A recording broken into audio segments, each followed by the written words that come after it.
मानवाधिकारों की अनुपालना करते हुए देश छत्तीसगढ़ में शहीद हुए जवानों के शत विशत अधजले शरीर के टुकड़े, रेत के टीलों से ऊपर जाती लाशों के ढेर और कश्मीर की खून से सनी लाल रंग की सड़कों के दृश्य सामने आते हैं। उस पर मेरे प्रतिपक्षी महोदय का कहना ये कि मानवाधिकारों की अनुपालना करते हुए देश से उग्रवाद और आतंकवाद को समाप्त किया जा सकता है। महोदय, अब तो हमारा तिरंगा झंडा भी हमसे ये पूछने लगा है कि क्या बात है भारत, आजकल फहराने से ज्यादा मैं कफन में दफनाने के क्यों काम आ रहा हूं। महोदय, हृदय तो उस दिन फट गया जब बूढ़ी माँ अपने बेटे के चिथड़ों को देखकर बोली कि साहब, आप तो भर्ती में 1 इंच भी कम नहीं लेते, मैं आधा शरीर कैसे ले लूं। महोदय, आज इन मानवाधिकारों के कारण इन आतंकियों के बंगलों की आकाओं की नाकफनी हंसती है और शहीद हुए हमारे जवानों के आंगन की तुलसी रोती है। जब एक शहीद हुए जवान की विधवा की वेदना चीख चीख कर ये कहती है कि प्यार भी भरपूर गया, मांग का सिंदूर गया, नन्हे नौनिहालों की लंगोटियां चली गई, छोटी छोटी बेटियों की चोटियां चली गई और आपके लिए तो एक आदमी मरा है साहब, मेरे घर की तो रोटियां ही चली गई।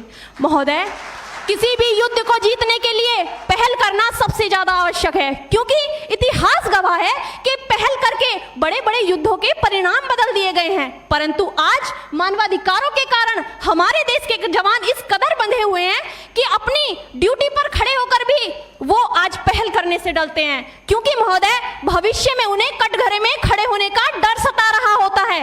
वो ये जानते हैं कि चाहे एक उग्रवादी की राइफल से निकलने वाली गोली को ये तय करना पड़े या ना पड़े कि वो किसे लगेगी, लेकिन हमारी राइफल से निकलने वाली हर गोली को ये निर्णय लेना पड़ता है कि चाहे वो किसी निर्दोष को लगे, दोषी को लगे या ना लगे, परंतु किसी निर्दोष को नहीं लगनी चाहिए। यदि ऐसा हुआ तो ना तो ये समाज हमें छोड़ेगा, ना ही तिल का ताड़ बनाने वाली ये मीडिया हमें छोड़ेगी। और महोदय, मानवाधिकार के तले किसी जवान को दबाकर युद्ध के मैदान में छोड़ देना कोई वीरता नहीं, एक आत्महत्या है।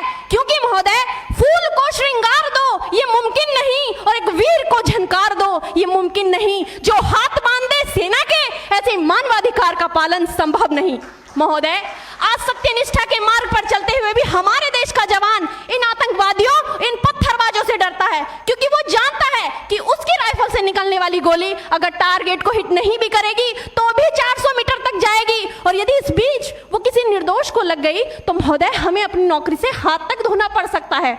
और महोदय, अपनी नौकरी को बचाने की खातिर एक जवान आज ये सोचता है कि चाहे सांप मरे या ना मरे, परंतु लाठी नहीं टूटनी चाहिए, क्योंकि आज हमारे देश के हालात कुछ ऐसे हो गए हैं कि चिरागों को हवाओं में उछाला जा रहा है, हवाओं पर भी रोब डाला जा रहा है। अरे हम ही तो बुनियाद है आंतरिक सुरक्षा की, और आज हमें ही नौकरी से निकाला जा रहा है।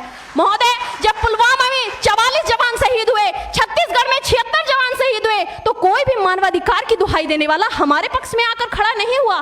परंतु जब जेएनयू विश्वविद्यालय में एक देशद्रोही के द्वारा भारत तेरे टुकड़े होंगे, अफजल हम शर्मिंदा हैं जैसे देशद्रोही नारे लगते हैं, तो सारे मानवाधिकार के ज्ञाता आकर उसके पक्ष में खड़े हो जाते हैं। तभी तो क्या कहा था उस देशद्रोही ने कि तुम एक अफजल को मारोगे, हर घर से अफजल निकलेगा। तो मैं भारत की बेटी अपनी भारतीय सेना की तरफ से आज ये ऐलान करती हूँ कि उस घर में घुसकर मारेंगे जिस घर से अफजल निकलेगा, वो कोख नहीं पलने देंगे जिस कोख से अफजल निकलेगा।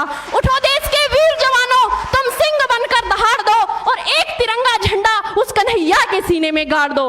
महोदय, अंत में अपनी वाणी को विराम की ओर ले जाते हुए मैं सिर्फ इतना ही कहना चाहूंगी कि मुझे अफसोस है अपने देश की न्यायिक प्रक्रिया पर, जहां आज भी रात के 12 बजे अजमल कसाब जैसे आतंकी के लिए सर्वोच्च न्यायालय के दरवाजे खोल दिए जाते हैं। ऐसे देश से मानवाधिकारों की अनुपालना करते हुए आतंकवाद और उग्रवाद से कभी नहीं निपटा जा सकता। मानवाधिकार के नाम की दुहाइयां देने वालों, सीमा पर लड़ा नहीं जाता चरखों से शोलों के आगे, रामायण पढ़ी नहीं जाती सीमा पर गोलों के आगे। धरती के घोर कुहासे को एक सूरज ही हर सकता है, क्योंकि एटम बम से रक्षा केवल एटम बम ही कर सकता है। जय हिंद, जय भारत।